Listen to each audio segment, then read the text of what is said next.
ঝাঁকে ঝাঁকে ছুটে আসছে ইরানি ক্ষেপণাস্ত্র, যেন যুদ্ধের আগুন ছড়ছে মধ্যপ্রাচ্যের উপর, তছনছ করে দিচ্ছে ইসরায়েলের বিভিন্ন এলাকা। ইরানের ফর্দো, নাতানজ এবং ইস্পাহান পারমাণবিক স্থাপনায় আমেরিকার হামলার পরই যেন বদলে গেছে মধ্যপ্রাচ্যের দৃশ্যপট।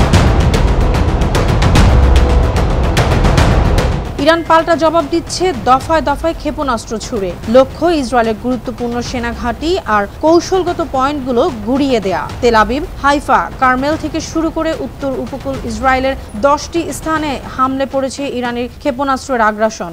আতঙ্কে দিকবিদিক ছুটোছুটি শুরু করেছে সাধারণ মানুষ। এদিকে জর্ডান পর্যন্ত বাজছে সাইরেন সতর্কতা। পুরো অঞ্চল যেন অগ্নিস্ফুলিঙ্গে ছেয়ে গেছে। মার্কিন প্রেসিডেন্ট ট্রাম্পকে চোখ রাঙাচ্ছে ইরানিরা, হুমকি দিচ্ছে আরও ভয়াবহ প্রত্যাঘাতের। বিশ্লেষকরা বলছেন, পরিস্থিতি আরও এগোলেই পুরো মধ্যপ্রাচ্য নতুন এক যুদ্ধের আগুনে পুড়ে ছাই হয়ে যেতে পারে। অনন্যা চৈতি, আন্তর্জাতিক ডেস্ক, বানো টিভি।